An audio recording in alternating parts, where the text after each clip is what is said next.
1Password. Let's get under the hood. The biggest news about 1Password in the last 3 years was a $12 annual price increase. LastPass had $150 million in linked theft. 3 settlements across 2 countries, vaults still being cracked years after the breach. 1Password's most controversial moment was a pricing change. In October 2023, a threat actor accessed 1Password's identity management environment. Disclosed the same week, no user vaults reached. In August 2024, a flaw could have allowed local malware to extract vault material. Patched within days, founded in 2005 as a side project by 2 developers with too many passwords. $620 million raised in 2022, and an architectural feature that LastPass does not have. Dave Teare and Roustem Karimov created 1Password in 2005 as a side project, a password management application for the Mac ecosystem, built at a time when Apple's platform was where thoughtful software lived. The founding group included their partners. The parent company, AgileBits, was incorporated to house the product. For 17 years, they built one product well before the venture capital arrived. The contrast with LastPass is stark. LastPass went through a chain of acquisitions.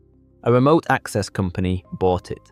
Private equity took that company private, then spun it off. 1Password remained founder-involved through its growth. The acquisition pipeline that defines LastPass's history has no equivalent here. In January 2022, 1Password raised $620 million in a round led by a major growth fund. The valuation was $6.8 billion. For a password manager, total funding reached approximately $920 million. By 2025, annual recurring revenue crossed $400 million. The company serves over 100,000 businesses and millions of individual users. In November 2024, a co-chief executive was appointed alongside the existing leader, signaling an enterprise growth trajectory that $920 million in funding requires. The ownership structure is better than LastPass's private equity model, but not as protected as a non-profit or foundation. The founders are still present. The company is still building, but venture capital creates exit pressure. An initial public offering or acquisition is the probable outcome. The enterprise pivot is visible. The company now describes itself not just as a password manager, but as an extended access management platform, managing human and non-human credentials, developer secrets, and enterprise identity integrations.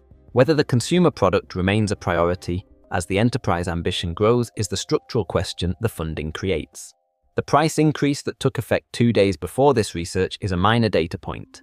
The enterprise pivot is the major one. The secret key is the most important architectural decision in this comparison. When you create a 1Password account, 2 things are generated: your account password, which you choose and remember, and a secret key, 128 bits of randomness generated on your device, never sent to 1Password, never stored by 1Password. Your vault is encrypted with a key derived from both factors combined. Neither alone is sufficient to decrypt anything. This changes the server breach threat model completely. LastPass's encrypted vaults were stolen. The attackers needed only one thing: guess the master password offline with no rate limiting. With weak passwords and low iteration counts, vaults were crackable.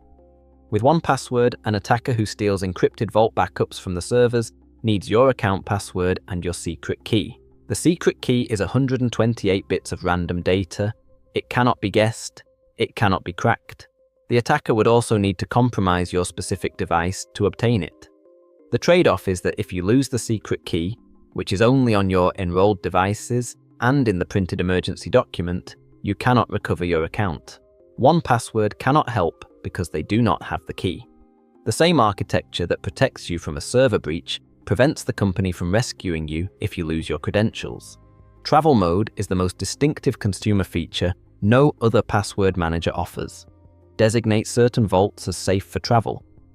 Enable the mode and all other vaults are removed from the device and from web access. Border agents who inspect your device see only what you have designated. When safely through, disable the mode and everything returns. The security dashboard monitors your vault for weak passwords, reused passwords, compromised credentials, and accounts where passkeys or 2-factor authentication are available but not enabled. Developer tools include key management, commit signing, a command line interface, and the ability to inject credentials into automated workflows without storing them in plain text. The October 2023 incident is in the research because it happened, not because it was harmful. The broader industry identity breach gave an attacker access to 1Password's administrative environment. 1Password detected the activity, disclosed it the same week, rotated credentials, tightened session controls, added authentication requirements, and published a blog post explaining exactly what happened. Neither user vault data nor customer passwords were accessed.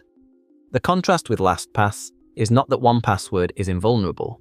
It is that 1Password's response to a security event looks completely different from the months-long drip feed disclosure that characterized the LastPass breach. The August 2024 vulnerability required local malware already running on the machine with specific permissions. It was not a remote attack. It was not a server-side vulnerability. An attacker would need to have already compromised the user's device. 1Password patched both identified issues and published the details. No evidence of exploitation before the patch was confirmed. The lockout pattern is the same zero-knowledge trade-off that affects Tutor in the privacy email space. 1Password cannot reset your account password because it does not have it. Recovery requires either another enrolled device or the printed emergency document containing the secret key. If both are lost, the account cannot be recovered. Users discover this at the worst possible moment.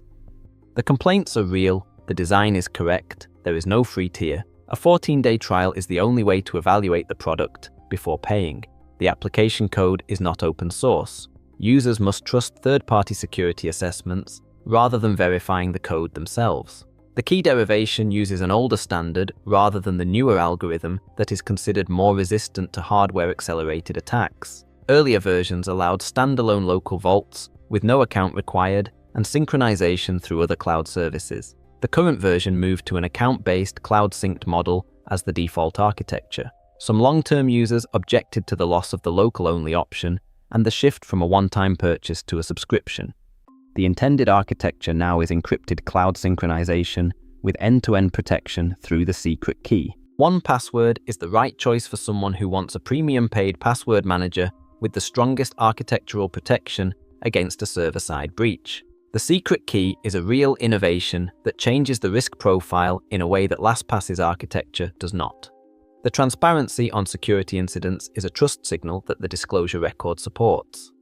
The feature quality, the cross-platform consistency, and the developer tooling are consistently praised by reviewers and security professionals.